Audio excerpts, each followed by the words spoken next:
الحمد للہ وکفا والصلاة والسلام علی عباده الذین اصطفى خصوصا علی افضلهم وخاتم النبیین محمد الامین وعلی آلہ وصحبہ اجمعین اما بعد فقد قال اللہ تبارک وتعالی کما ورد فی سورۃ آل عمران اعوذ باللہ من الشیطان الرجیم بسم اللہ الرحمن الرحیم کل نفس ذائقۃ الموت وانما توفون اجورکم یوم القیامہ فمن زحزح عن النار وادخل الجنۃ فقد فاز وما الحیاۃ الدنیا الا متاع الغرور وقال عز وجل كما ورد في سورة العنكبوت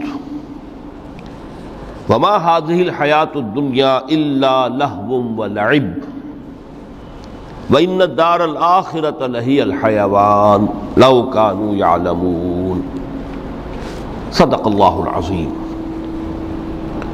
رب اشرح لي صدري ويسر لي أمري واحلل عقدة من لساني يفقهوا قولي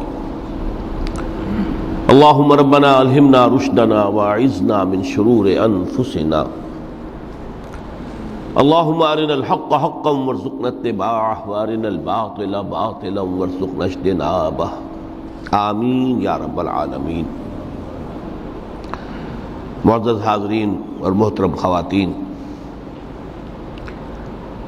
آج کی گفتگو کا جو عنوان ہے اس کا پس منظر آپ کے سامنے آ چکا ہے۔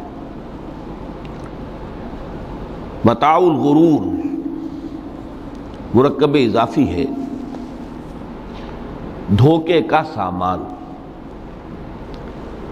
اور یہ ترکیب قرآن مجید میں دو جگہ وارد ہوئی ہے۔ ایک تو سورہ آل عمران کی آیت 185 ہے جو میں نے ابھی تلاوت کی ہے، اور ایک پھر سورہ حدید کی آیت نمبر 20 ہے جس کا تذکرہ میں بعد میں کروں گا۔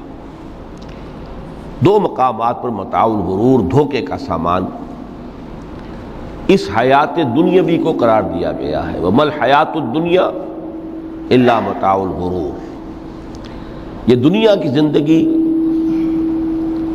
سوائے دھوکے کے سامان کے اور کچھ نہیں۔ میں نے ساتھ ہی دوسری آیت جو تلاوت کی ہے وہ سورہ عنکبوت کی آیت ہے، اس لیے کہ یہ دھوکے کا سامان کس حوالے سے ہے، کس اعتبار سے یہ دنیا کی زندگی دھوکے کا سامان بنتا ہے،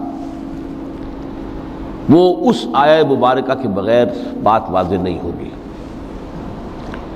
وما هذه الحیاۃ الدنیا الا لہو ولعب، یہ دنیا کی زندگی تو سوائے کھیل اور تماشے کے اور کچھ نہیں۔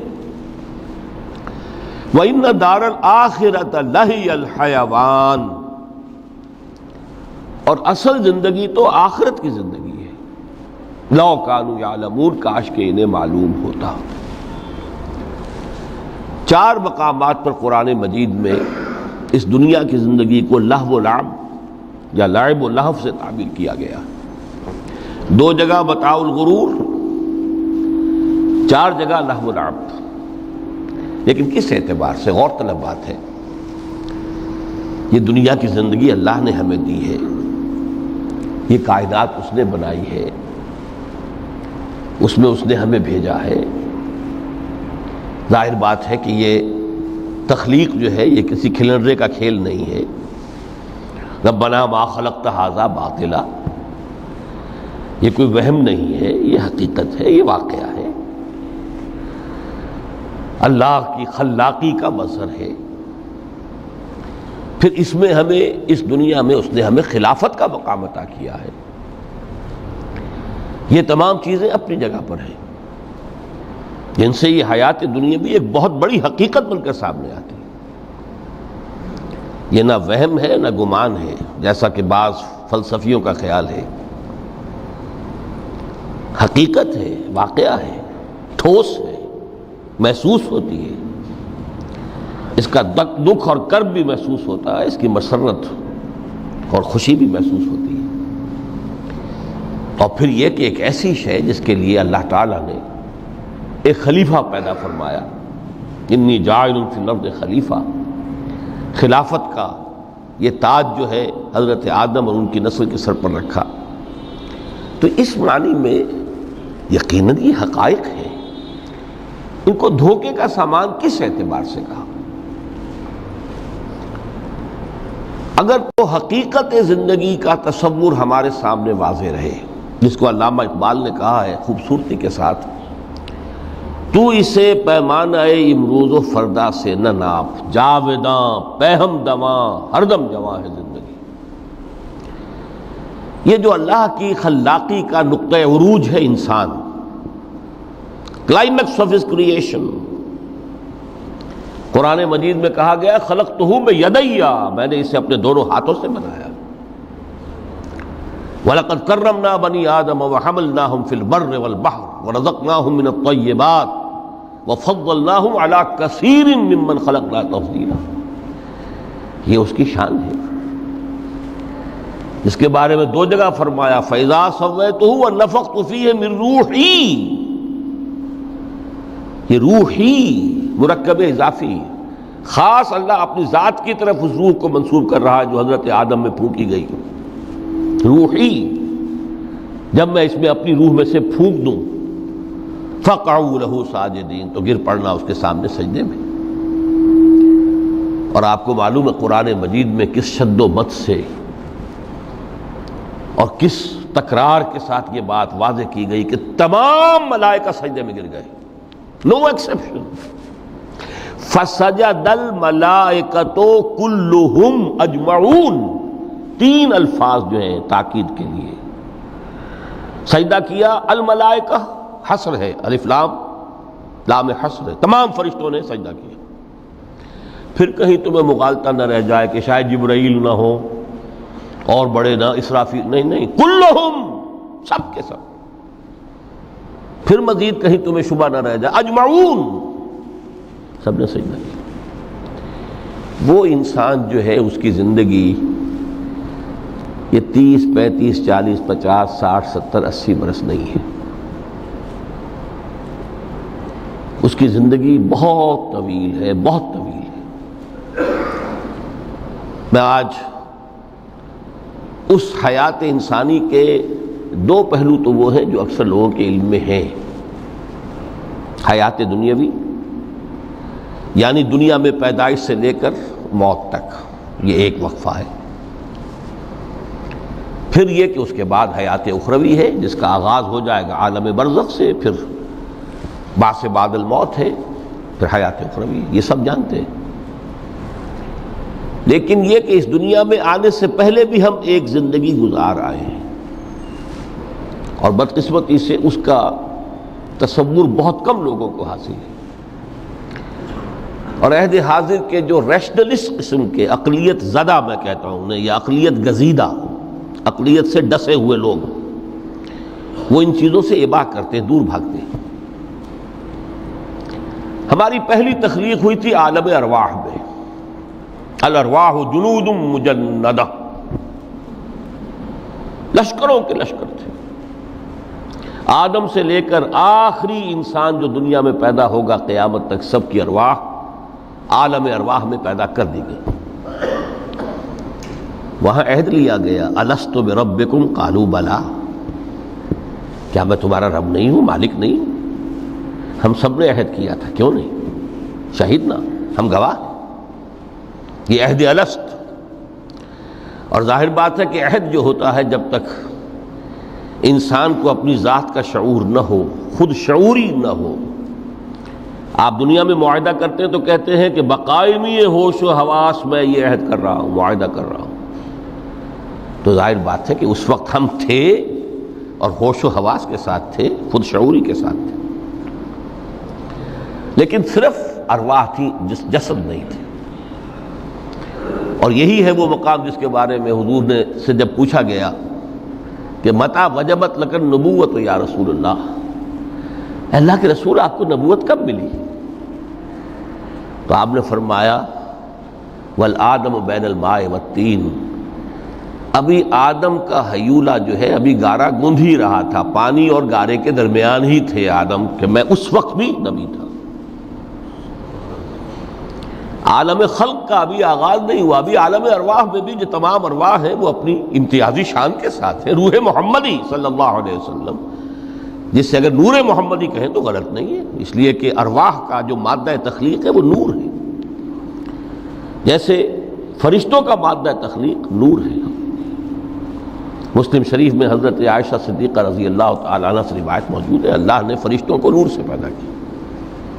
روح، فرشتے روح ہیں، ارواح ہیں، روح القدس، روح الامین، اور ارواح انسانیہ بھی روح ہے، یہ سب ان کا مادہ تخلیق نور ہے۔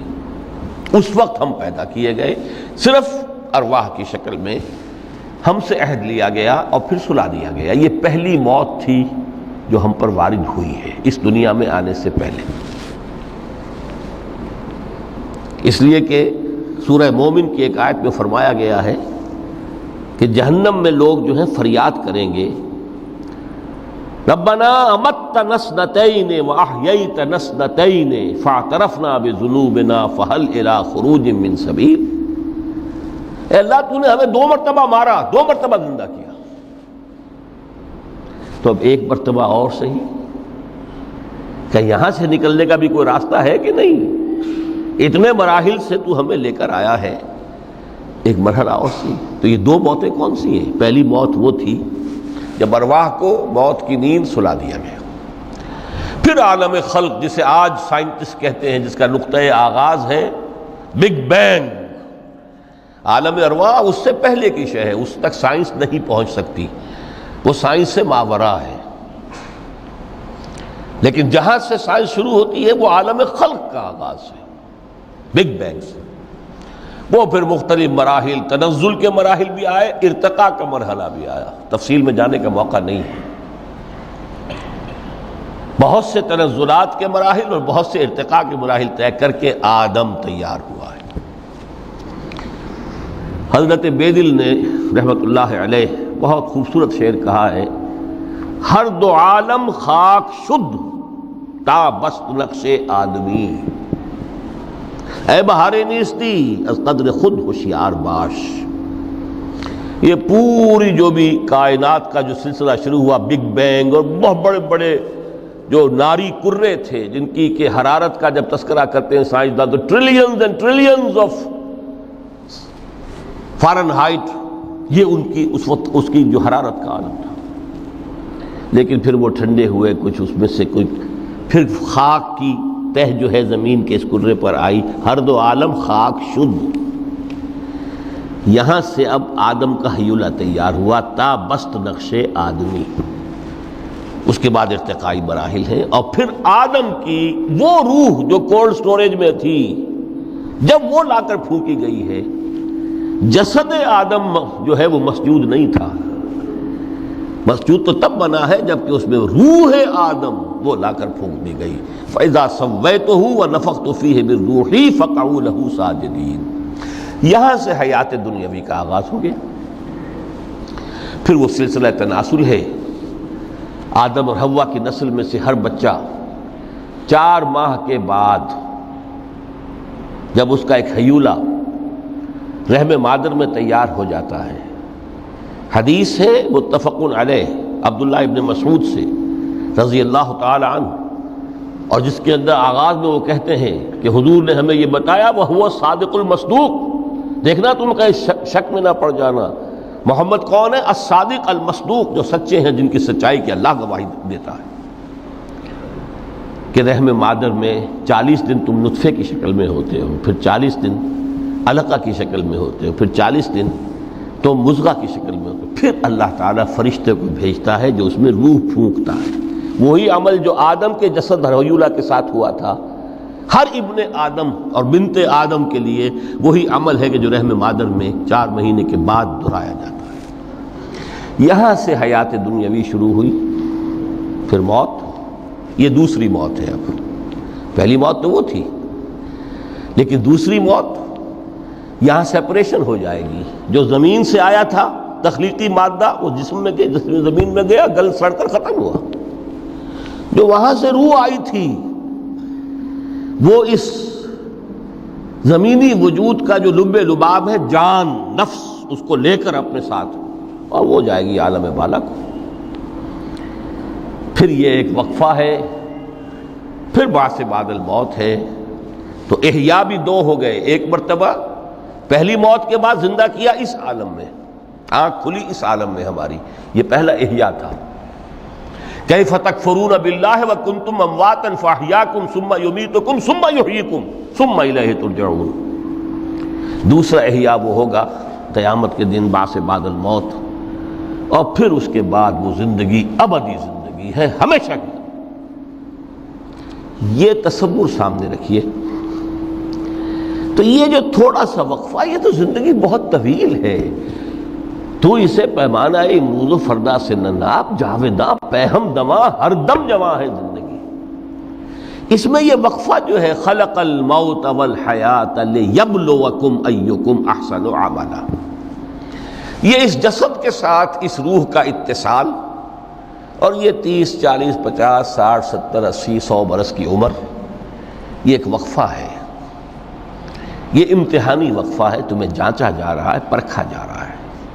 ایکم احسن عملا، اس کو بھی اقبال نے اسی نظم میں خوب بیان کیا ہے کہ قلزم ہستی سے تو ابھرا ہے مانند حباب، اس زیاں خانے میں تیرا امتحان ہے زندگی۔ اب اگر تو دو چیزیں انسان پر واضح رہیں، اور نہ صرف واضح رہیں، مستحضر رہیں۔ واضح تو ہو جاتی ہے ایک چیز، پھر آدمی بھول جاتا ہے، تو کوئی فائدہ نہیں رہتا اس کے۔ مستحضر ایک یہ کہ اصل زندگی آخرت کی زندگی ہے، طویل ہے۔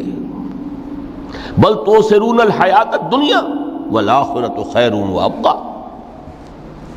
کلا بل تحبون العاجلہ وتذرون الآخرہ۔ تم اس عاجلہ کو پسند کرتے ہو، اس دنیا کی زندگی کو تم ترجیح دیتے ہو، جبکہ آخرت ہے جو باقی رہنے والی ہے، ابدی۔ اگر تو یہ معلوم ہو، جیسا کہ سورہ عنکبوت کی آیت کے حوالے سے میں نے آپ کو آیت سنائی کہ وما هذه الحیات الدنیا الا لہو ولعب وان الدار الاخرۃ لہی الحیوان لو کانوا یعلمون۔ اصل زندگی جو ہے وہ آخرت کی زندگی ہے، کاش کہ انہیں معلوم ہوتا۔ ایک حقیقت تو یہ معلوم ہو اور مستحضر رہے کہ اصل زندگی آخرت کی زندگی ہے، اور دوسری حقیقت یہ کہ یہ دنیا کی زندگی ایک امتحانی وقفہ ہے۔ قلزم ہستی سے تو ابھرا ہے مانند حباب، اس زیاں خانے میں تیرا امتحان ہے زندگی۔ یہ مستحضر رہے تو اس کا نتیجہ کیا نکلے گا؟ انسان دنیا پرست نہیں بنے گا۔ متاع ہے دنیا، برتنے کی چیز ہے۔ وما هذه الحیات الدنیا الا متاع، برتنے کی چیز ہے، برتو اسے۔ اب میں یہاں آپ کو کچھ حدیثیں بھی سنا دینا چاہتا ہوں۔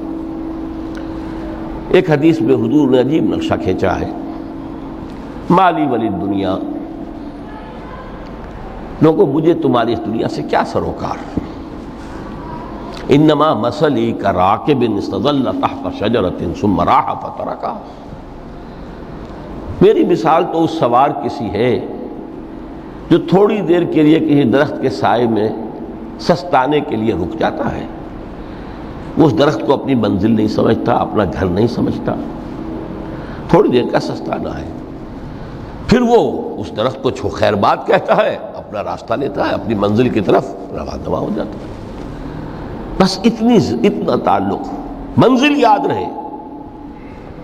چنانچہ ایک دوسری بڑی پیاری حدیث ہے، بہت مختصر بھی ہے، انما الدنیا خلقت لکم وانتم خلقتم للآخرہ۔ دیکھو یہ دنیا تمہارے لیے بنائی گئی ہے۔ خلق لکم ما فی السماوات و ما فی الارض، قرآن مجید کہتا ہے۔ اس لیے میں نے کہا تھا خلافت ہمیں دینی تھی تو سب کچھ ہمارے لیے بنایا گیا نا،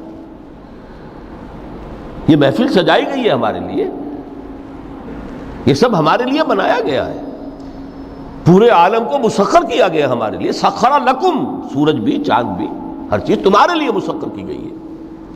انما الدنیا خلقت لکم، وَأَنْتُمْ خُلِقْتُمْ لِلْآخِرَةِ، لیکن تمہاری تخلیق ہوئی ہے، تمہیں بنایا گیا ہے، تمہیں پیدا کیا آخرت کے لیے۔ یہ منزل یاد رہے، میرا ٹھکانہ وہ ہے، میرا گھر وہ ہے، میری منزل وہ ہے، یہ راہ گزر ہے، یہ سفر ہے، یہ ایک وقفہ ہے، امتحانی وقفہ ہے۔ خلق الموت والحیات لیبلوکم ایکم احسن عملا۔ لیکن اب تیسری حدیث سنیے، اور یہ ہے وہ کہ جو اس دنیا کو، جو میں نے شروع میں کہا تھا، بڑی ٹھوس حقیقت ہے، یہ اللہ کی تخلیق ہے، سنجیدہ تخلیق ہے، ہم نے کوئی کھیل کود کے لیے تو نہیں بنایا ہے۔ ربنا ما خلقت ھذا باطلا۔ حضور فرماتے ہیں الدنیا مزرعۃ الآخرہ، دنیا آخرت کی کھیتی ہے، یہاں بوؤ گے تو وہاں کاٹو گے، یہاں بوؤ گے نہیں تو کاٹو گے کیا خاک؟ اس اعتبار سے غور کیجئے، یہ دنیا اور حیات دنیاوی کا ایک ایک لمحہ ایک بڑی عظیم حقیقت بن کر سامنے آتا ہے۔ ہماری حیات دنیاوی کا ایک ایک لمحہ ابدی ہے، پوٹینشلی، کیوں کہ اس میں جو کچھ ہم کما رہے ہیں اس کے نتائج ابدی زندگی پر پھیلے ہوئے ملیں گے۔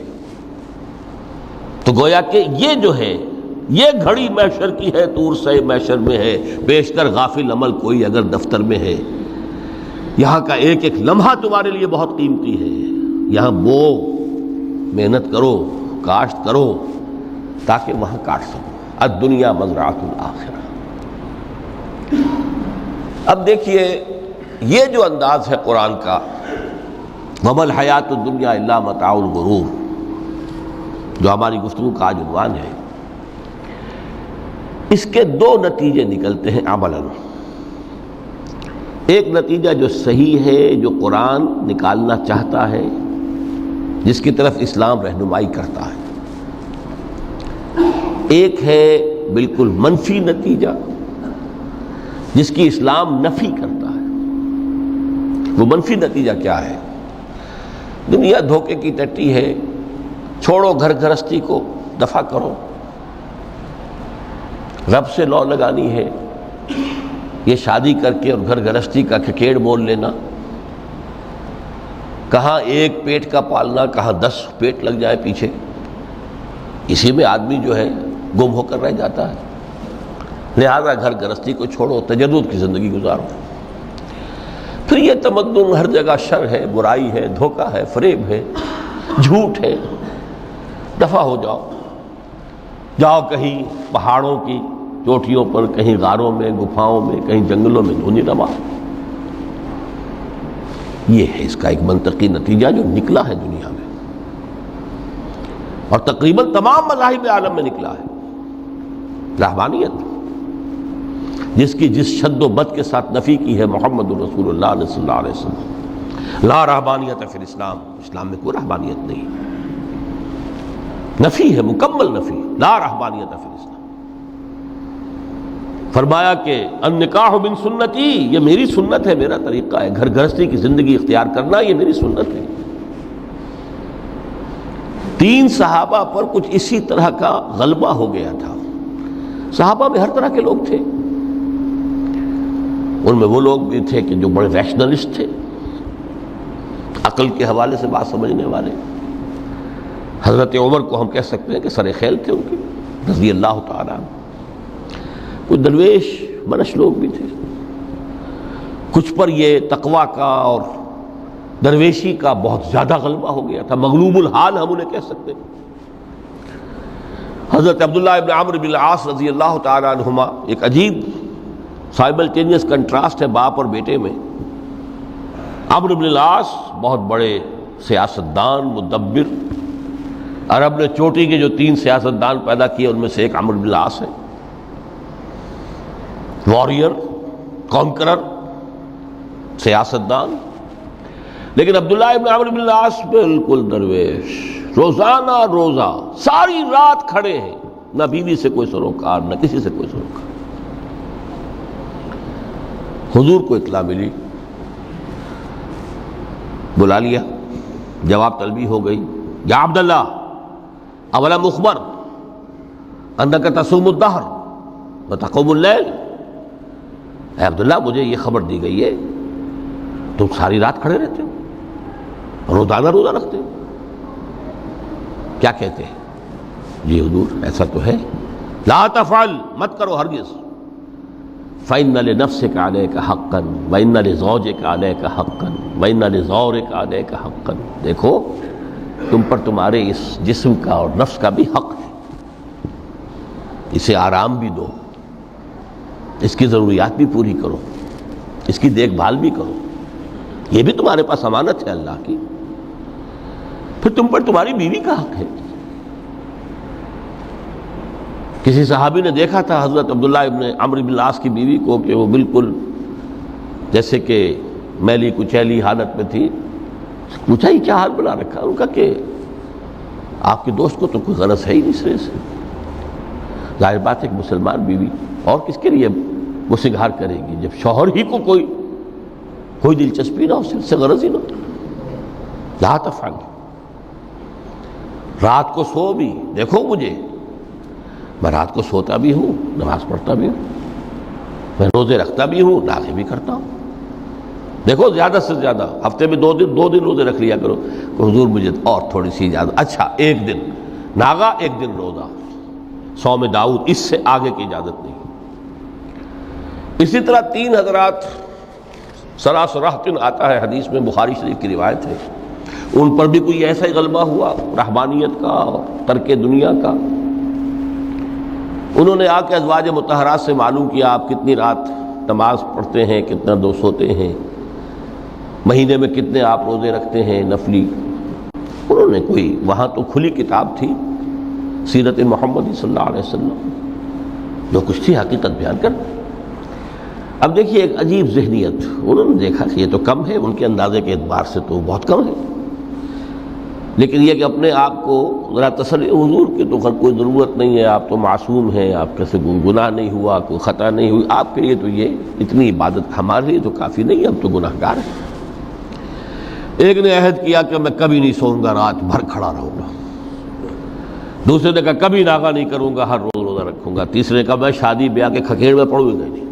حضور کو اطلاع مل گئی، طلب فرمایا، ڈانٹا آپ نے، آپ لوگوں نے یہ کہا ہے؟ جی ہاں ہم نے کہا تو ہے۔ واللہ، خدا کی قسم میں تم میں سب سے بڑھ کر متقی ہوں،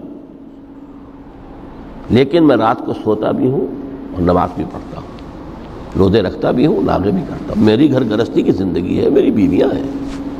من رغب عن سنتی فلیس منی، یہ ٹکڑا جو جوڑ دیا جاتا ہے نکاح کے خطبے میں اس حدیث کے ٹکڑے کے ساتھ، یہ 2 علیحدہ حدیث ہے بالکل، النکاح من سنتی، اور یہ ٹکڑا اس طویل حدیث کا ہے، من رغب عن سنتی فلیس منی، جو میری سنت کو پسند نہیں کرتا پھر اس کا مجھ سے کوئی تعلق نہیں۔ یہ تو میں نے احادیث کے حوالے سے آپ کو وہ جو منفی طرز عمل، گریز، دنیا سے تعلق منقطع کرنا، پسپائی، گریز، فرار، اور اس کا نتیجہ کیا نکلتا ہے کہ دنیا پھر شریروں کے لیے رہ گئی، کھیلیں کودیں عیش کریں۔ جو سلیم الفطرت نیک لوگ تھے وہ تو گئے،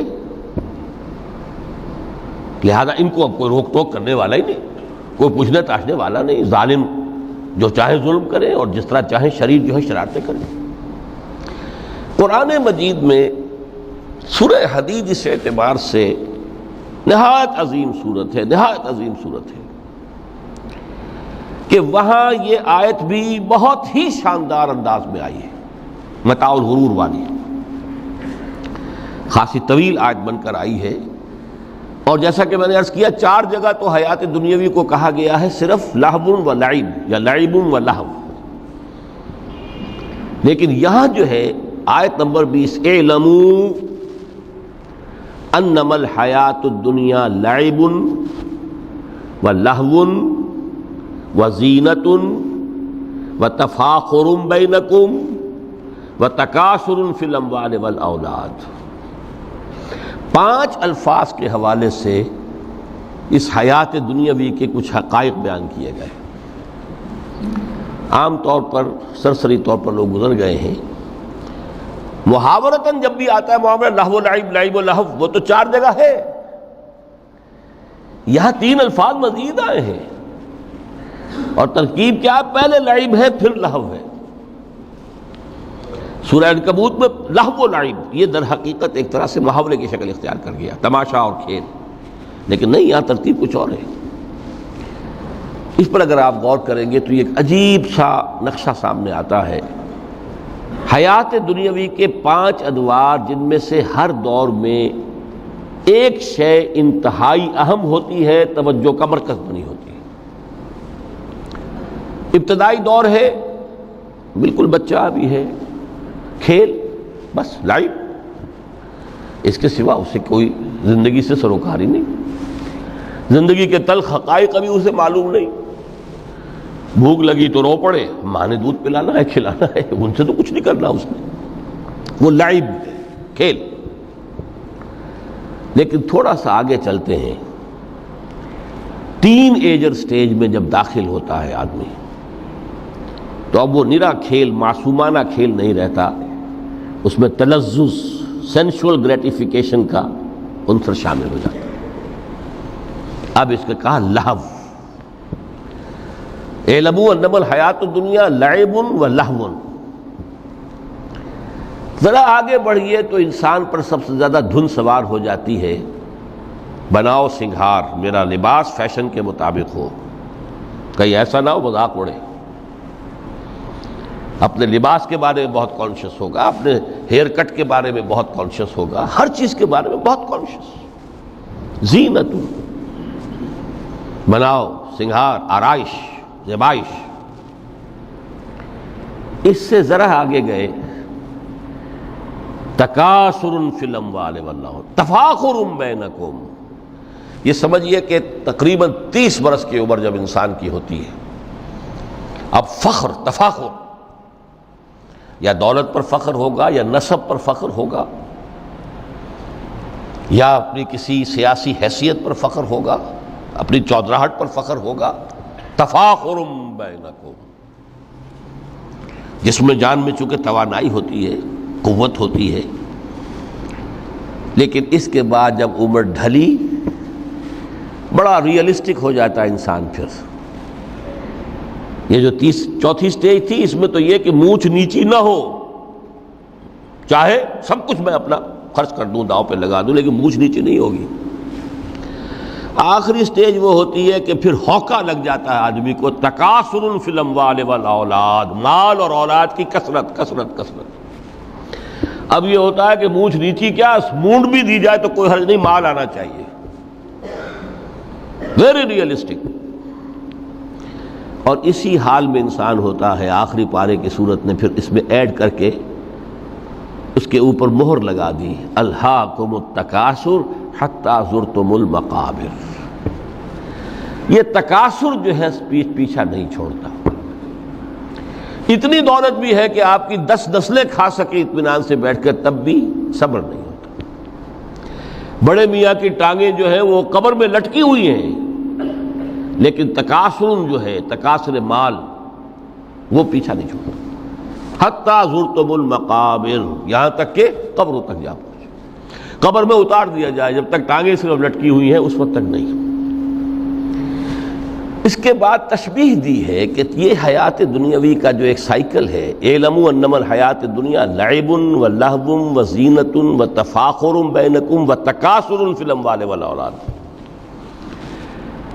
اب اس کو کمپیئر کیا ہے پلانٹ کنگڈم میں جو سائیکل چل رہا ہے۔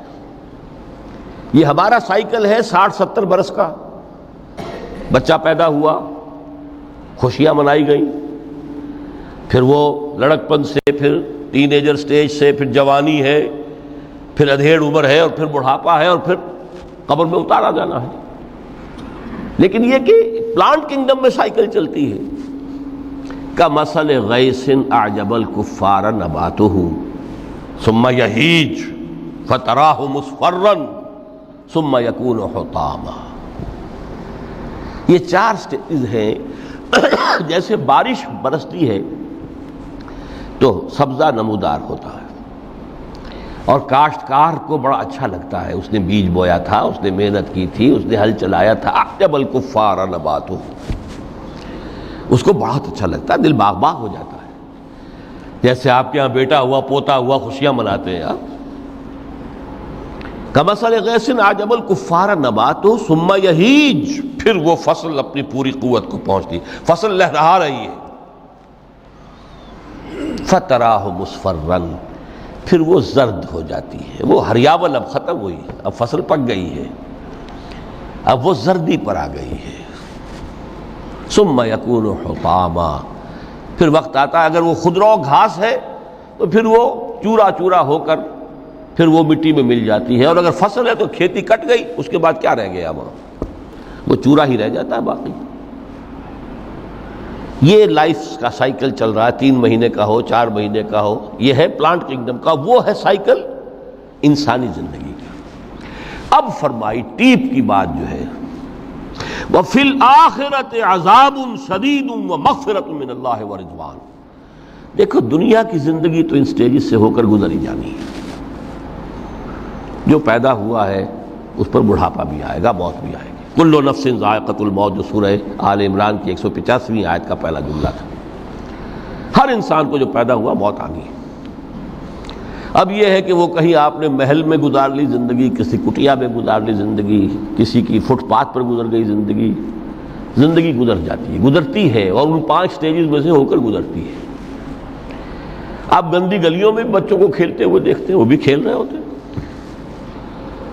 نالیوں کے پانی کے اندر کھیل رہے ہوتے ہیں، ان کا بھی کھیل ہے. گندے جوہڑ میں کھیل رہے ہوتے ہیں. وہ تو ہے زندگی کی وہ سٹیج جو ہے کھیل کی ہے. کسی کے پاس بڑے قیمتی کھلونے ہیں، ان سے کھیل رہا ہے، کوئی اس طرح گلی ڈنڈا کھیل رہا ہے یا کچھ اور کھیل رہا ہے. لیکن وہ 5 سٹیجز تو آئیں گی.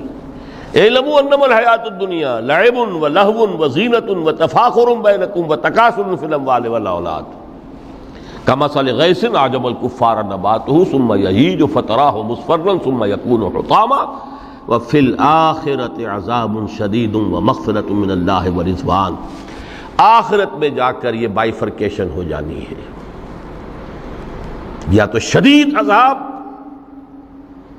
اور یا اللہ کی مغفرت اور رضا. Now the choice is yours. اما شاکرا و اما کفورا، فیصلہ اب تم خود کر لو. وما الحیات الدنیا الا متاع الغرور، یہاں بھی آخری الفاظ وہ ہے کہ دنیا کی زندگی دھوکے کے سوا کچھ نہیں. کیوں؟ اگر تو دنیا کی زندگی میں گم ہو گئے، جیسے کہ اقبال نے کہا ہے کہ کافر کی یہ پہچان کے آفاق میں گم ہے، اور مومن کی یہ پہچان کہ گم اس میں ہے آفاق. دنیا میں رہو، طالب دنیا نہ بنو، طالب عقبہ، طالب آخرہ. دنیا میں رہو، برتو، استعمال کرو، تمہارے لیے پیدا کیا گیا بھائی، برتو. متاع ہے، برتنے کی شے ہے. ہاں حلال اور حرام کی پابندیاں سامنے رکھو، باقی برتو. مطلوب یہ نہ ہو، مقصود یہ نہ ہو، مطلوب آخرہ ہو. انما الدنیا خلقت لکم وانتم خلقتم للآخرہ. منزل وہ رہے، مستحضر رہے، سامنے رہے کہ میں تو اجنبی ہوں، یہاں یہ میرا وطن نہیں ہے. الدنیا سجن المومن و جنت الکافر.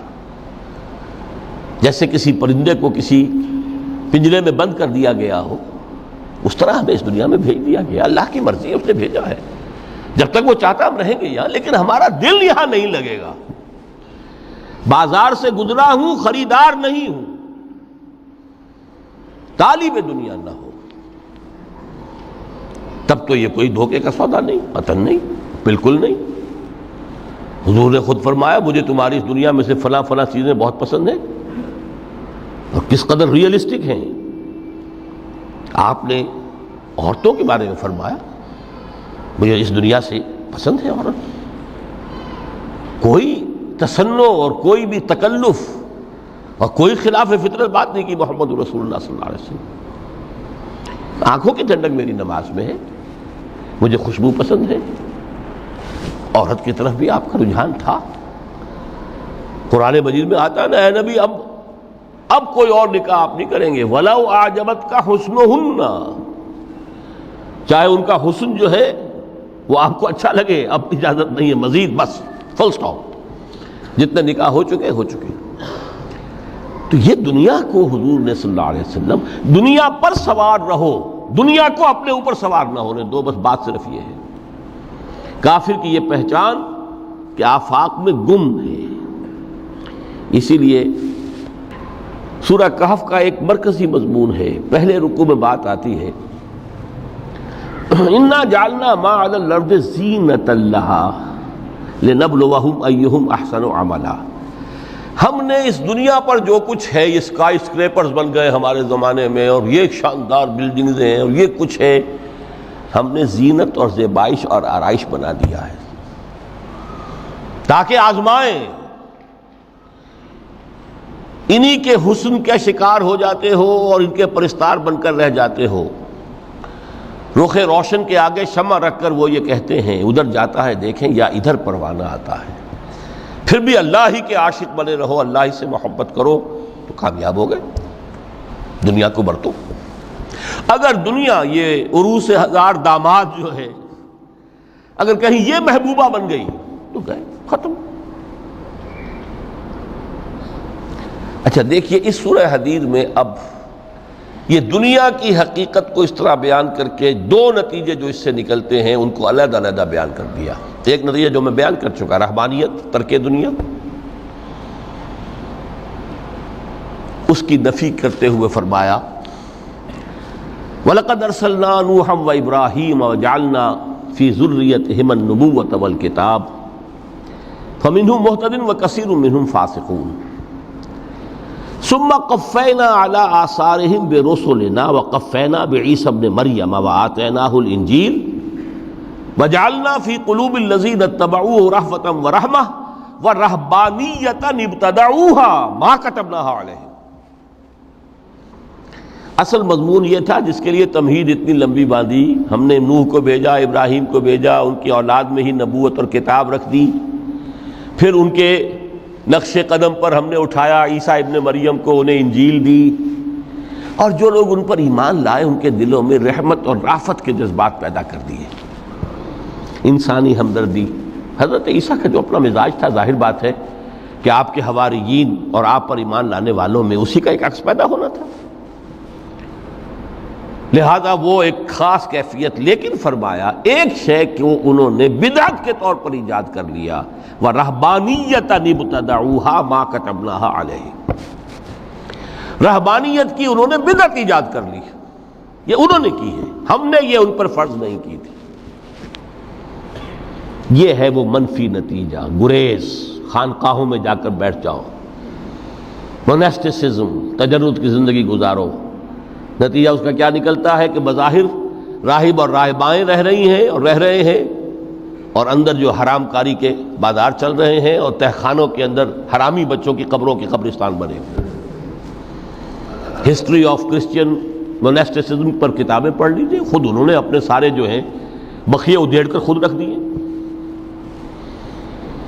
یہ رہبانیت، یہ اسلام کا راستہ نہیں ہے۔ احادیث کے حوالے سے میں آپ کے سامنے پہلے بیان کر چکا ہوں، میں بعد میں تھوڑا سا عرض کروں گا کہ ہمارے ہاں بھی یہ رسم کیوں آئی اور کیسے آئی۔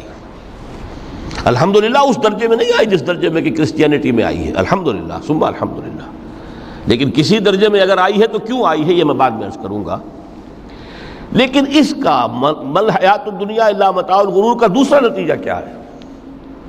پہلا نتیجہ تھا گریز کا، پسپائی کا، فرار کا، معاشرے سے نکل بھاگنے کا، تاکہ معاشرے میں اشرار کھل کھیلیں، جو چاہیں کریں۔ ایک راستہ یہ ہے، ترک دنیا کے معنی ہیں ترک لذات دنیاوی، آسائشوں کو ترک کرنا، سختیاں جھیلنا، کس لیے؟ تاکہ دنیا سے ظلم کا خاتمہ ہو، باطل کا تختہ الٹ دیا جائے، ظلم کا استیصال۔ ظاہر بات ہے ظالم آسانی سے ظلم نہیں چھوڑے گا، ایکسپلائٹر واضح و نصیحت سے اپنے ایکسپلائٹیشن سے باز نہیں آئے گا۔ شاذ ہوتے ہیں اس طبقے کے اندر بھی یقیناً کچھ سلیم الفطرت لوگ ہوتے ہیں، جیسے طبقہ اشرافیہ سے تھے حضرت ابو بکر رضی اللہ تعالیٰ عنہ، سلیم الفطرت انسان تھے، وہ کوئی غلاموں کے طبقے سے تو نہیں تھے، کوئی فقراء کے مساکین کے طبقے میں سے نہیں تھے، اونچے طبقے میں سے تھے، عشرہ مبشرہ اکثر و بیشتر اس طبقے سے تھے۔ لیکن بائی اینڈ لارج وہ جو طبقہ ہوتا ہے یا تو وہ اپنے جبر اور استبداد کا تخت جو ہے جما کر بیٹھا ہوا لوگوں کی گردنوں کے اوپر، پولیٹیکل ریپریشن ہے یا اکنامک ایکسپلائٹیشن ہے، استحصال، محنت لوگ کریں کھائیں گے ہم، عیش ہم کریں گے، محنت کسان کریں جا کے کھیت میں، ہم لے آئیں گے اپنا حصہ اور عیش کریں گے، یا کوئی سوشل ڈسکریمنیشن ہے، یہ اونچا ہے یہ نیچا ہے، یہ تو پیدا ہی ہوا ہے شودر، یہ اس سے نکل ہی نہیں سکتا، اور یہ پیدا ہوا برہمن، یہ تو اونچا ہے۔ اس تینوں قسم کے ظلم، اس کا خاتمہ کرنا، اس کے لیے جد و جہد کی ضرورت ہے، جہاد کی ضرورت ہے، قتال کی ضرورت ہے، اور جہاد و قتال آپ نہیں کر سکتے جب تک کہ لذات دنیاوی سے کنارہ کشی نہ کریں، جب تک کہ اپنی بیلٹ کو ٹائٹ نہ کریں، جب تک کہ اپنی ضروریات زندگی کو کم نہ کریں۔ ضروریات زندگی کم کریں گے تو تفریغ الاوقات ہوگا، جو تبلیغی بھائیوں کی اصطلاح ہے بہت اہم، اپنے وقت کو فارغ کر سکیں گے۔ اس وقت کو فارغ کریں گے تو پھر وہ جد و جہد، وہ محنت، وہ جہاد، اس کے لیے آپ کے پاس وقت ہوگا، اس کو آپ لگا سکیں گے۔ پھر اس میں جب سخت سے سخت منزلیں آئیں گی تو اس میں میدان میں مقابلہ بھی ہوگا، جان کی بازی بھی کھیلنی پڑے گی، اس میں قید و بند کا وقت بھی آ سکتا ہے۔ 3 برس تک اگر محمد عربی صلی اللہ علیہ وسلم پورے خاندان بنی ہاشم کے ساتھ بدترین اسیری سمجھ لیجئے شیب بنی ہاشم میں جو رہیں، یہاں تو اسیروں کو آپ راشن تو دیتے ہیں، کھانا تو دیتے ہیں، وہاں تو اصل جو ہے وہ تو دونوں طرف سے گھاٹی کا منہ بند کر دیا گیا تھا، سیل تھی کہ کوئی شے جو ہے وہ جانے نہ پائے اندر۔ 3 برس، جس میں کہ وہ وقت بھی آیا ہے کہ سوکھے ہوئے چمڑے ابال ابال کر اس کا پانی جو ہے بلکتے ہوئے بچے، پھول جیسے بچے بنی ہاشم، ان کے حلق میں ٹپکایا گیا ہے، اور کچھ نہیں۔ کچھ تھے لوگ، حکیم بن حزام جیسے رضی اللہ تعالیٰ عنہ، بعد میں ایمان بھی لے آئے۔ حضرت خدیجہ رضی اللہ تعالیٰ عنہ کے چونکہ وہ قریبی رشتہ دار تھے، وہ پہاڑ کو کراس کر کے چوٹی پر سے اتر کر کچھ کبھی کبھی کھانے پینے کی چیز پہنچا دیتے تھے۔ یہ سارے مراحل آئیں گے۔ یہ جو ہے یہ مثبت ہے، ترک دنیا وہ نہیں۔ ترک دنیا سے مراد دنیا کی لذتوں سے، دنیا کی آسائشوں سے، ان سے آدمی اپنے آپ کو پیچھے ہٹائے، ان کو چھوڑے، ان کو ترک کرے، تاکہ اپنا وقت، اپنا مال، اپنی صلاحیتیں صرف کر سکے۔ کس کام کے لیے؟ اب اس کے لیے دیکھیے آیت نمبر 25 ہے یہ سورہ حدید کی۔ لَقَدْ أَرْسَلْنَا رُسُلَنَا بِالْبَيِّنَاتِ، ہم نے اپنے رسولوں کو بھیجا واضح چیزوں کے ساتھ۔ بینہ وہ شے جو از خود ظاہر ہو۔ آفتاب آمد، دلیل آفتاب، جب سورج طلوع ہو گیا وہ خود اپنے وجود پر دلیل ہے، اس کے لیے کسی اور اضافی دلیل کی ضرورت نہیں کہ سورج موجود ہے، وہ تو ہے، سب کو نظر آ رہا ہے۔ تو بینات سے مراد معجزے بھی ہیں، اور وہ تعلیم جو ہے بنیادی دین کی کہ جو فطرت انسانی کی جانی پہچانی ہوئی شے ہے، دونوں پر اس کا اطلاق ہو جائے گا۔ لقد ارسلنا رسلنا بالبینات وانزلنا معهم الکتاب والمیزان، اور ہم نے ان کے ساتھ کتاب اتاری، میزان اتاری۔ یہ سب کچھ کس لیے کیا؟ لیقوم الناس بالقسط، تاکہ لوگ عدل پر قائم ہوں۔ یہ ہے سول آبجیکٹو۔ یہ نہیں بس ہماری کتاب پڑھ لیا کرے، ختم قرآن ہو گیا، اللہ اللہ دعا مانگ لی، چھٹی۔ قائم کرو اس کو، وہ میزان عدل نصب کرو، ہر ایک کو وہی تل کر ملے جو اس کا حق ہے، اور ہر ایک سے وہ لیا جائے کہ جو اس کے ذمہ واجب ہے۔ اگر یہ نہیں تو بابا پھر سب کہانیاں ہیں، شریعت اور دین اور نماز اور روزہ اور حج، کوئی حیثیت ان کی نہیں۔ اچھی طرح سن لیجئے میری بات، قرآن مجید میں کہلوایا گیا حضور سے، قل یا اہل الکتاب لستم علی شیء حتی تقیموا التوراۃ والانجیل وما انزل الیکم من ربکم۔ اے نبی ان سے کہہ دیجئے، اے کتاب والو تمہاری کوئی حیثیت ہی نہیں، ہماری نگاہوں میں تمہارا کوئی مقام ہی نہیں جب تک کہ تم قائم نہیں کرتے تورات کو اور انجیل کو اور جو کچھ کے نازل کیا گیا تمہاری طرف تمہارے رب کی طرف سے. قائم کرو، پھر آؤ ہم سے بات کرو، ہم سے دعا کرو، ورنہ دفع ہو جاؤ. Nothing doing. They don't care for you. لستم على شيء حتى تقيموا التوراة والإنجيل وما أنزل إليكم من ربكم. اب قانون خداوندی تو بدلتا نہیں ہے، نہ فرام پرسن ٹو پرسن، نہ فرام نیشن ٹو نیشن، نہ فرام امہ ٹو امہ، اٹل ہے. وَلَن تَجِدَ لِسُنَّتِ اللَّهِ تَبْدِيلًا وَلَن تَجِدَ لِسُنَّتِ اللَّهِ تَحْوِيلًا.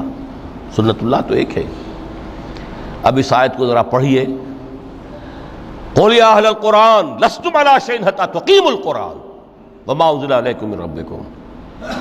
کہہ دو اے محمد کہ اے قرآن والو تمہاری کوئی حیثیت نہیں ہے ہمارے سامنے جب تک کہ تم قرآن کو قائم نہیں کرو.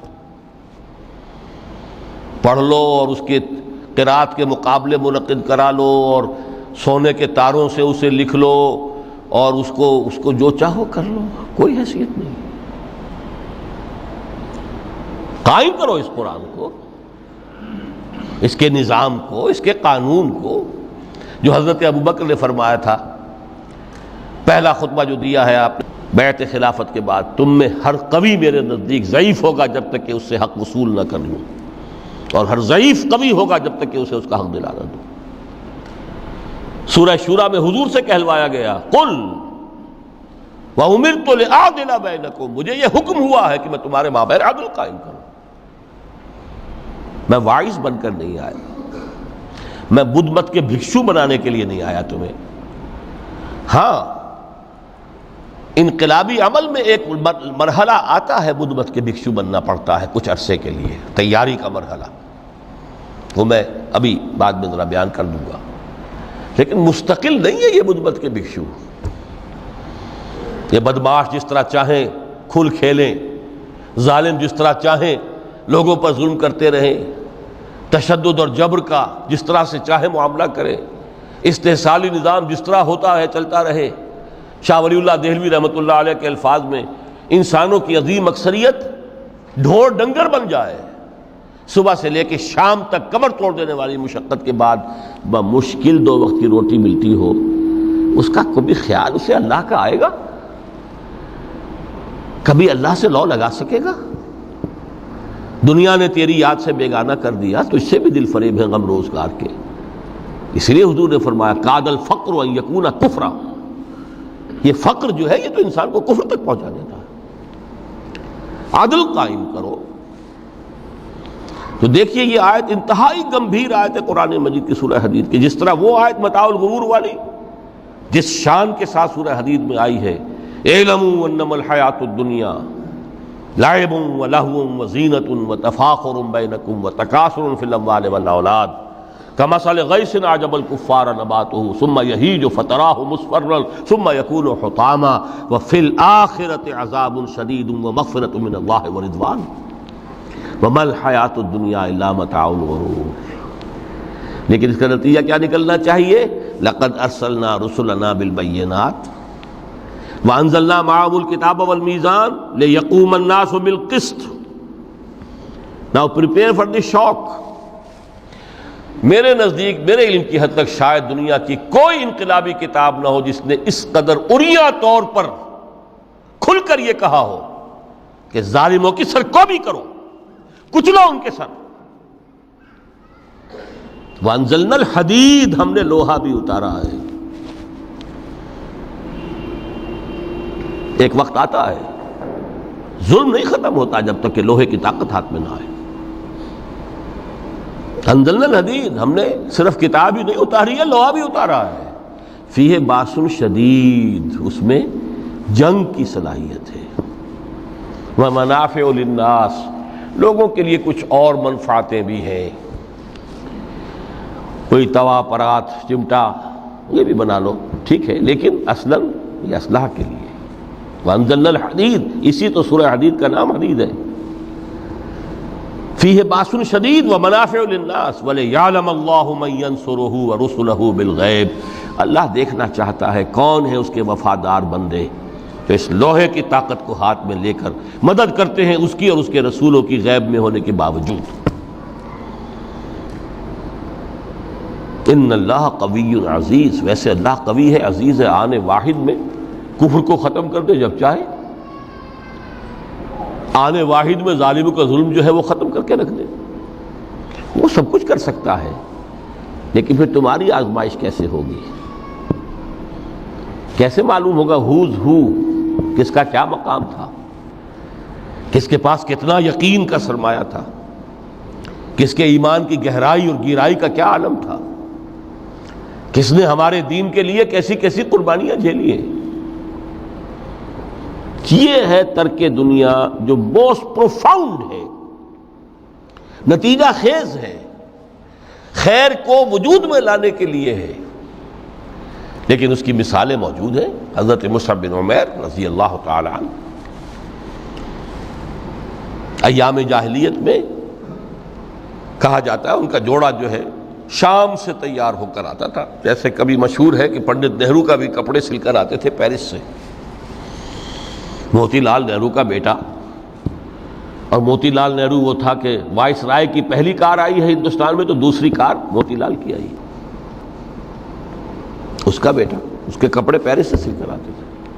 مصعب بن عمیر کے کپڑے شام سے تیار ہو کر آتے تھے، اور وہ ہمیشہ عطر میں بسے ہوئے ہوتے تھے۔ جہاں سے گزر گئے معلوم ہوا کہ پوری گلی جو ہے وہ مہک اٹھی، معلوم ہو جائے کہ مصعب گزرا ہے یہاں سے۔ ایمان لائے محمد رسول اللہ پر صلی اللہ علیہ وسلم۔ باپ فوت ہو چکا تھا، اس کی چھوڑی ہوئی دولت تھی، ماں تھی، لیکن وہ خاندان کا نظام، چچا تھا سربراہ، وہ بدترین کافر۔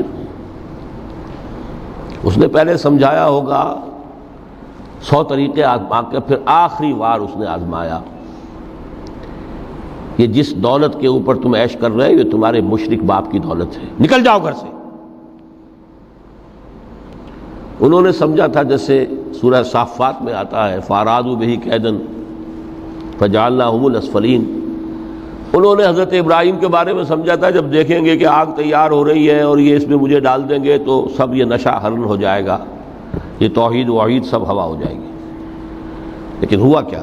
بے خطر کود پڑا آتش نمرود میں عشق، عقل ہے محو تماشائے لبے بام ابھی۔ اس نے تو یہ دھمکی دی تھی کہ دن میں تارے نظر آ جائیں گے مصعب کو، ناز و نام میں پلا ہوا انسان، اسے کہہ دیا جا نکل جاؤ گھر سے۔ اٹھ کر چلنے لگے، اس کا تیش جو ہے اور اچھا یہ کپڑے بھی اسی مشرک باپ کے ہیں، اتارو ان سب کو۔ مادر ذات برہنہ ہو کر گھر سے نکلے، مادر ذات۔ پھر وہی ہے کہ جن کے نام قرائے فال بنا میں من دیوانہ زدند، جب بیعت عقبہ اولیٰ ہوئی ہے، لوگوں نے کہا کہ ہمیں کوئی مقری دیجئے قرآن پڑھانے والا جو ہمیں قرآن پڑھائے۔ حضور نے فرمایا جاؤ مصعب۔ وہ مصعب وہاں جا کر مدینے میں المقری بن گئے، جا المقری، وہ آ رہا پڑھانے والا۔ اور 1 سال کی محنت، دعوت اور تبلیغ اور قرآن کے پڑھانے کے نتیجے میں اگلے سال 75 افراد لا کر حضور کی جھولی میں ڈال دی۔ یہ مصعب ہے۔ شہادت ہوئی ہے غزوہ بدر میں۔ ایک مرتبہ اس سے پہلے کا واقعہ بھی ہے کہ حضور مسجد میں تشریف فرما تھے، سامنے سے حضرت مصعب گزرے، ایک پھٹا ہوا سا کمبل جسم کے گرد لپیٹا ہوا تھا۔ حضور کی آنکھوں میں آنسو آ گئے۔ از کجا تاب کجا، یہ دیوانہ جو ہے اللہ کا اور رسول کا اور دین کا کہاں سے کہاں پہنچا ہے۔ غزوہ احد میں علم ان کے ہاتھ میں ہے، جس ہاتھ میں علم ہے وار پڑا، کٹ گیا، دوسرے سے پکڑا، اس کو بھی کٹ گیا، پھر دونوں جتنے بچ گئے تھے حصے ان سے سنبھالا، پھر شہید ہو گئے۔ جسم پر صرف ایک چادر تھی، اوپر سے جسم ننگا تھا، صرف ستر کے لیے چادر۔ دفن کرنے لگے تو مسئلہ ہی پیش آ گیا کہ چونکہ شہید کے تو کفن جو ہے اس کا اپنا جو بھی لباس پہنا ہو شہادت کے وقت، حضور سے کہا گیا کہ حضور مصعب کی چادر تو اتنی چھوٹی ہے کہ سر ڈھانپتے ہیں تو پیر کھل جاتے ہیں، پیر ڈھانپتے ہیں تو سر کھل جاتا ہے۔ فرمایا سر کو چادر سے ڈھانپ دو اور پیروں پر اذخر گھاس لا کر ڈال دو، یہ آخری لباس نصیب ہوا ہے۔ یہ ترک دنیا ہے. ترک دنیا بئی معنی مثبت عمل کے لیے، جہاد کے لیے، قتال کے لیے، اللہ کی راہ میں جد و جہد کے لیے اپنے معاشی معاملے کو پیچھے رکھنا، کم کرنا، کم سے کم تر کرتے چلے جانا، اور زیادہ سے زیادہ وقت، زیادہ سے زیادہ مال، زیادہ سے زیادہ صلاحیت نکالتے چلے آنا دین کی جد و جہد کے لیے. یہ ہے در حقیقت کہ جو ترک دنیا ہے پروفاؤنڈ، نتیجہ خیز ظلم کے استیصال کے لیے، حق کا بول بالا کرنے کے لیے، عدل کے نظام کو برپا کرنے کے لیے یہ جد و جہد کی جائے. یہ ہے مثبت نتیجہ کہ جس کی طرف قرآن ہمیں لانا چاہتا ہے. ورنہ آج اقبال نے جو کہا کہ اسی قرآن میں ہے اب ترک جہاں کی تعلیم، جس نے مومن کو بنایا مہو پرویں کا امیر. ہمارے ہاں بھی وہ خانقاہی نظام آیا، اگرچہ اس درجے نہیں آیا، یہ واقعہ ہے. کرسچن منسٹسزم نے جس طرح کی شکلیں اختیار کی تھی وہ ہمارے یہاں نہیں آیا. اللہ کا فضل ہے، اللہ کا شکر ہے، لیکن آیا ضرور ہے. وہ چیزیں مراقبے ہیں، ذکر ہیں، اشغال ہیں، پھر یہ کہ اس کے لیے یہ لطائف ہیں جہاں حضور نے نہیں سکھایا کہ 5 لطائف ہیں، 6 لطائف ہیں، ہر ایک کی کوئی روشنی علیحدہ ہے، کوئی نیلی ہے، کوئی پیلی ہے. ٹھیک ہے، ہوگی، میں یہ نہیں کہتا کہ نہیں ہے.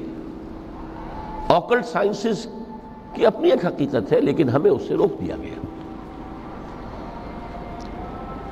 یہ چیزیں ہمارے ہاں کیوں آئی ہیں؟ یہ ہے اصل میں کچھ لوگ جو اس پورے تصوف کے سلسلے کو کہہ دیتے ہیں کہ یہ ہے ہی خلاف اسلام اور یہ غلط ہے اور یہ بالکل ایک نیا دین ہے. نہیں، یہ بات نہیں. پوری ہمدردی کے ساتھ سمجھنا چاہیے کہ یہ کیوں آیا. دیکھیے، اصل جو سلوک محمدی تھا صلی اللہ علیہ وسلم، جو تصوف محمدی تھا، وہ تو یہ تھا: جہاد، دعوت، جہاد، دین کا غلبہ، تن من دھن لگا دو. اسی میں ترک دنیا بھی آ گیا. اس لیے فرمایا لا رہبانیت فی الاسلام الا جہاد فی سبیل اللہ. اسلام کی رہبانیت یہی جہاد فی سبیل اللہ ہے. آخر لذتیں چھوڑنی پڑتی ہیں نا، گھروں کی آسائشیں چھوڑیں گے تبھی تو جائیں گے، میدان میں آئیں گے. اس حوالے سے جب خلافت راشدہ کا نظام ختم ہوا اور اب ایک ملوکیت کے دور کا آغاز ہو گیا، 3-4 اٹمپٹس ہوئی ہیں اس کو ٹھیک کرنے کی.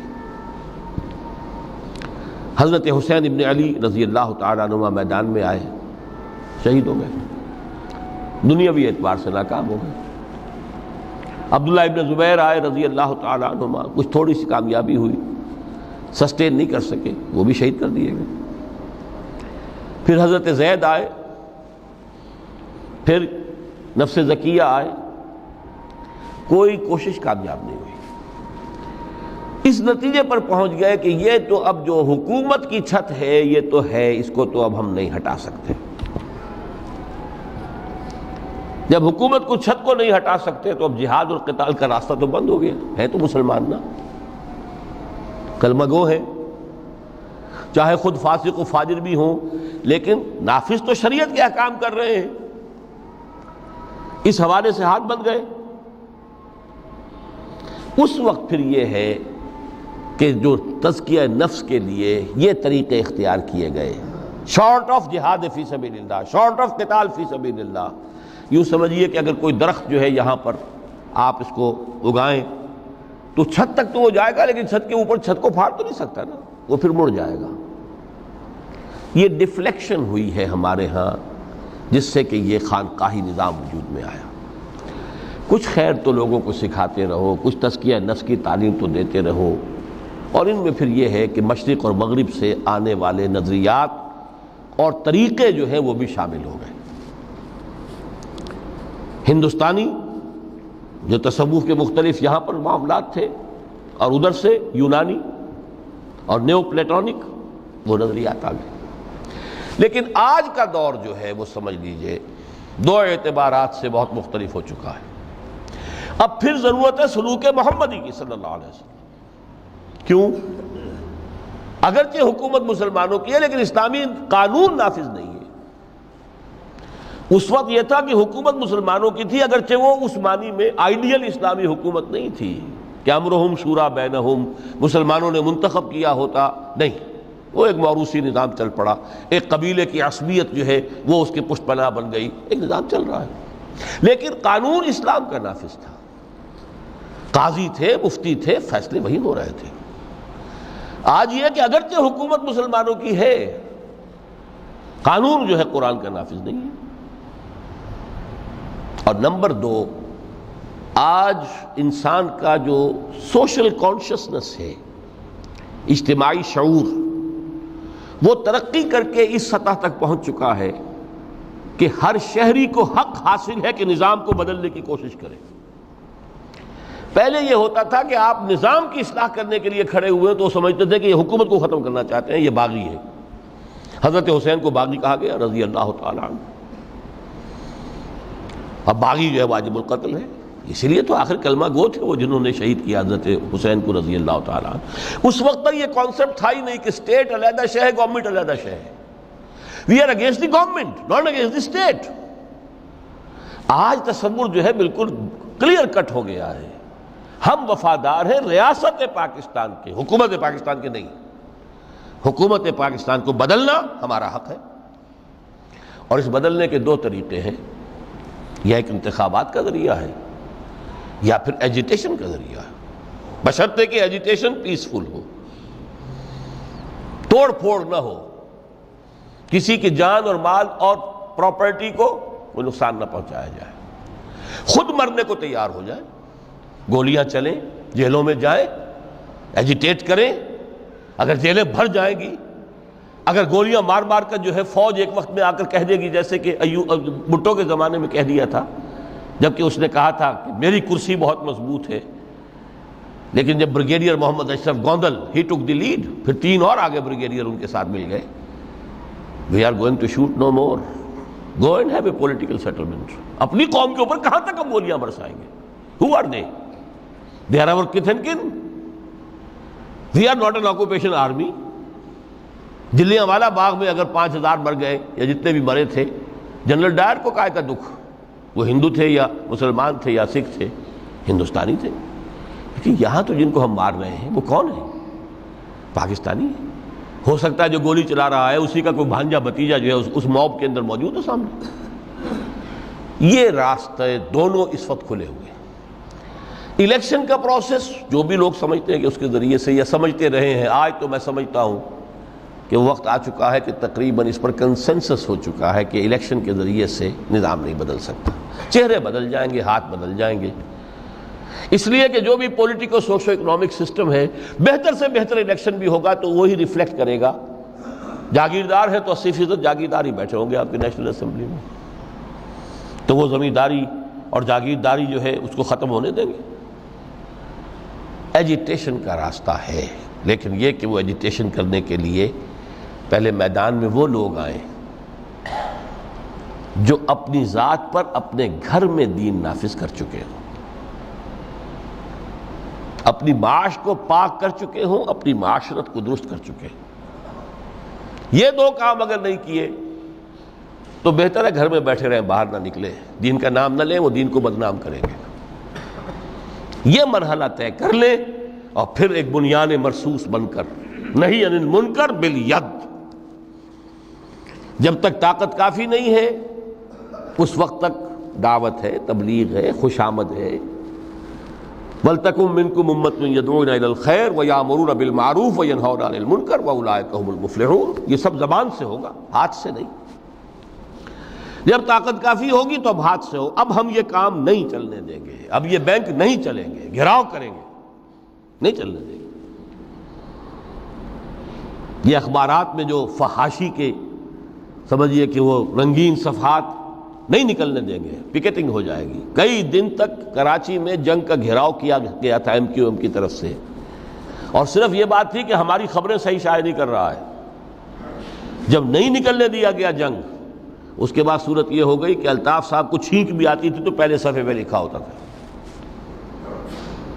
لیکن کریں نا، میدان میں آئے نا لوگ، یہ ہے اصل میں وہ تصوف کہ جو اب بالکل سلوک محمدی صلی اللہ علیہ وسلم کا جو اصل سلوک تھا وہ تصوف تھا، وہ ترک دنیا، مالی ولی دنیا، انما مثلی کراکب استظل تحت شجرۃ ثم راح فترکھا، اس کے ضمن میں فرمایا گیا ہے سورہ توبہ کی میں آیت نمبر 24 آپ کو سنا، فرمایا قل ان کان آباؤکم وابناؤکم واخوانکم وازواجکم وعشیرتکم واموال اقترفتموها وتجارۃ تخشون کسادها ومساکن ترضونها احب الیکم من اللہ ورسولہ وجہاد فی سبیلہ فتربصوا حتی یاتی اللہ بامرہ واللہ لا یہدی القوم الفاسقین۔ اے نبی ان سے کہہ دیجئے لوگو اگر تمہیں اپنے باپ اور اپنے بیٹے اور اپنے بھائی اور اپنی بیویاں یا بیویوں کے لیے شوہر اور اپنے رشتہ دار اور وہ مال جو تم نے بڑی محنت سے جمع کیے ہیں اور وہ کاروبار جن کی کساد کا تمہیں اندیشہ رہتا ہے کہیں مندہ نہ ہو جائے، اور وہ بلڈنگیں، وہ حویلیاں، وہ کوٹھیاں جو تمہیں بڑی پسند ہیں، بہت چاؤ سے بنائی ہیں، ڈیکوریٹ کی ہیں، ڈیکوریشن پیسز کہاں کہاں سے لا کر ڈرائنگ روم میں رکھے ہیں، اگر یہ 8 چیزیں محبوب تر ہیں اللہ سے اور اس کے رسول سے اور اس کی راہ میں جہاد سے، فتربصوا تو جاؤ انتظار کرو، دفع ہو جاؤ، بیٹھو ادھر، حتی یاتی اللہ بامرہ، یہاں تک کہ اللہ اپنا فیصلہ سنا دے، واللہ لا یہدی القوم الفاسقین، اللہ ایسے فاسقوں کو ہدایت نہیں دیتا۔ یہ ہے ترک دنیا، یہ ساری محبتیں جو ہیں جیسے علامہ اقبال نے کہا یہ مال و دولت دنیا یہ رشتہ و پیوند، بتان وہم و گما لا الہ الا اللہ۔ مال و دولت دنیا کی 3 چیزیں لے لی، وہ مال جو تم نے جمع کیے، ایسیٹس تمہارے، وہ کاروبار جن کا کہ تمہیں اندیشہ ہوتا ہے کہ کساد نہ ہو جائے، اور وہ تمہاری بلڈنگیں، حویلیاں جو تمہیں بڑی محبوب ہیں، مال و اسباب دنیا، اور رشتہ و پیوند 5 گنوا دیے، باپ، بیٹا، بھائی، زوج یا زوجہ اور رشتہ دار۔ اگر یہ محبوب تر ہے اللہ سے، اس کے رسول سے، اس کی راہ میں جہاد سے، تو جاؤ دفع ہو جاؤ، فتربصوا، گو اینڈ ویٹ، یہاں تک کہ اللہ اپنا فیصلہ سنا دے۔ اللہ ایسے یہ فاسق جو ہیں ان کو زبردستی ہدایت نہیں دیتا، اللہ کا قاعدہ ہی نہیں، ہدایت اس کو دیتا ہے جو طالب ہدایت ہو۔ تو متاع الغرور اس معنی میں کہ دنیا کی کوئی شے اور اس کی محبت ہمارے راستے میں بیڑی بن کر ہمارے پاؤں میں نہ پڑ جائے، اس راستے سے، دعوت دین اور اقامت دین کی جد و جہد سے، اگر یہ ہے تو یہ متاع الغرور ہے، دھوکہ ہے، فریب ہے۔ اگر یہ نہیں ہے، اس راستے پر آپ چل رہے ہیں، تو دنیا برتنے کی چیز ہے، استعمال کرو، دنیا ہی تو کھیتی ہے، یہی محنت کرو گے نا، اسی دنیا میں کوشش کرو گے، جہاد کرو گے، اسی دنیا میں دعوت اور تبلیغ کا کام کرو گے، یہی کھیتی ہے جس کی فصل تمہیں کاٹنی ہے جا کر قیامت میں۔ یہ دونوں پہلو ہمارے سامنے رہنے چاہیے۔ میں آپ حضرات کا بہت ممنون ہوں، آپ نے بہت توجہ سے میری باتوں کو سنا ہے۔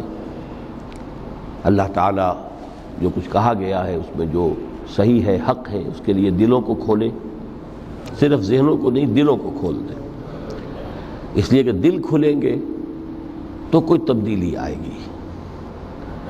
مولانا منظور نعمانی صاحب نے ایک دفعہ لکھا تھا بڑا پیارا جملہ کہ اصل تبدیلی دل کی تبدیلی ہوتی ہے۔ دماغ تو کرائے کا وکیل ہے، دلیلیں فراہم کر دیتا ہے، دل نے ادھر کا فیصلہ کیا، دماغ نے اسی کے لیے دلیلیں دے دی، دل ادھر جانا چاہتا ہے، دماغ اس کے لیے دلیلیں دے دے گا۔ وکیل وہی ہے، مدعی نے کر لیا تو اس کے حق میں دلائل کے انبار ہیں، اور اگر اسی مقدمے میں کئی مدعا علیہ نے اس وکیل کو کر لیا ہوتا تو اس کے حق میں دلائل۔